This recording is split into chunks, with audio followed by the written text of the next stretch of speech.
ہم اس محلے میں نئے نئے آباد ہوئے تھے۔ میری فیملی میں میں اور صرف ماما جان ہی تھی۔ ہم سے ملنے کے لیے تقریباً محلے کے سارے گھر ہی آتے تھے، سوائے ایک گھر کے۔ کہا جاتا ہے کہ وہ گھر ایک طوائف کا گھر ہے اور اس سے بچ کے رہنا۔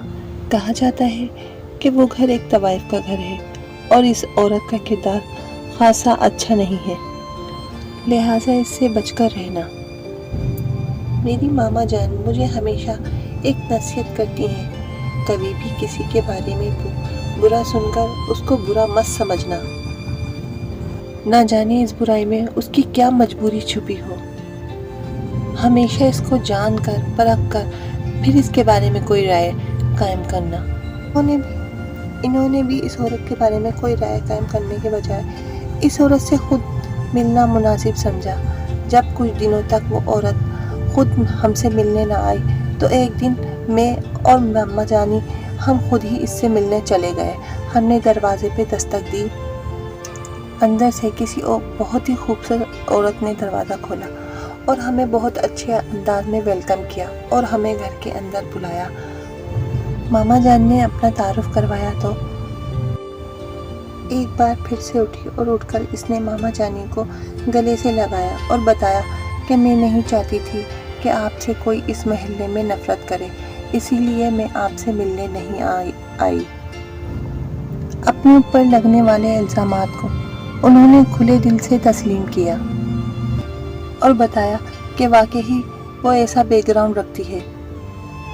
ان کے حالات ہمارے گھر کے حالات سے ملتے جلتے لگتے تھے، فرق صرف اتنا تھا کہ اس نے غلط راستہ اور ماما جانی نے صحیح راستہ اپنایا۔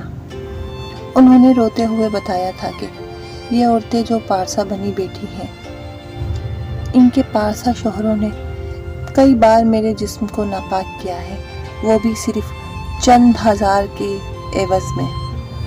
انہوں نے بتایا وہ پڑھی لکھی نہیں تھی تو وہ صرف گھر میں کام کر سکتی تھی، مگر یہاں کسی نے ان کو گھر میں نہ رکھا، مجبوری میں ان کو اس پیشے میں آنا پڑا۔ پیٹ کے ہاتھوں مجبور ہو کر اس پیشے میں آنے کے بعد ان کو دن دوگنی رات چوگنی ترقی ملتی گئی۔ ان کے خیال کے مطابق ان پیشے میں لانے والا ان کو یہی گلی، یہی محلہ اور یہی لوگ ہیں جو ان کو اس پیشے میں لے کر آئے ہیں، کیونکہ مانگنے پر یہ لوگ تو اس کو بھیک بھی نہ دیتے، صدقہ خیرات زکوٰۃ تو بہت دور کی بات ہے۔ اٹھتے ہوئے انہوں نے مجھے 2000 پکڑا دیے، جو کہ میں نے ماما جان کے کہنے پر انہیں واپس کر دیے، کیوں نہ کہ میری ماما جان کے بقول یہ بہت زیادہ بڑی رقم تھی۔ انہوں نے روتے ہوئے ماما جان سے کہا کہ جس حالت میں میں نے یہ رقم کمائی ہے، خدا نہ کرے اس حالت میں کبھی کوئی یہ رقم کمائے، اس لیے بڑی بہن ہونے کے ناطے میں تمہیں یہ رقم دے رہی ہوں، یہ رکھ لو۔ اس کی بات سن کر میں اور میری ماما جان اندر تک لرز گئیں اور دوبارہ پیسے واپس کرنے کی ہمت نہ کر سکیں۔ اس عورت کے گھر جانے پر باقی محلے والوں نے ہم سے بائیکاٹ کر دیا، چند گھر گو کو چھوڑ کر وہ اس عورت کی طرح ہم سے بھی نفرت کرنے لگے۔ میری ماما جان کے دونوں گردے نکارہ ہو گئے۔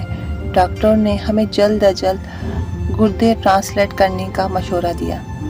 ماموں جان کو بتایا گیا بہت کوششوں کے بعد کوئی گردہ میچ نہیں ہو رہا اور نہ ہی اتنے پیسے ہیں کہ ہم فوراً گردہ ٹرانسلیٹ کر سکیں۔ ماموں جان بہت پریشان تھے۔ اس عورت کو جب میری ماما جان کی بیماری کے بارے میں پتہ چلا تو وہ زندگی میں پہلی بار ہمارے گھر آئے اور ماما جان کی طبیعت معلوم کی۔ جب میں نے ان کو اپنے حالات کے بارے میں بتایا تو ان عورت نے اسی وقت مجھ سے ماما جان کی رپورٹ مانگی، مجھے ساتھ لیا اور اپنے جاننے والے ڈاکٹر کے پاس لے گئی۔ انہوں نے رپورٹ دیکھی اور کہا گردہ لازمی چاہیے ہوگا، ٹرانسپلانٹ بہت ضروری ہے۔ اس عورت نے اپنا ٹیسٹ کروایا اور اللہ کا کرنا ایسا ہوا کہ اس عورت کا گردہ میچ ہو گیا۔ اس ڈاکٹر نے ایک جاننے والے ڈاکٹر کے پاس ریفرنس کیا اور اس ڈاکٹر نے جاتے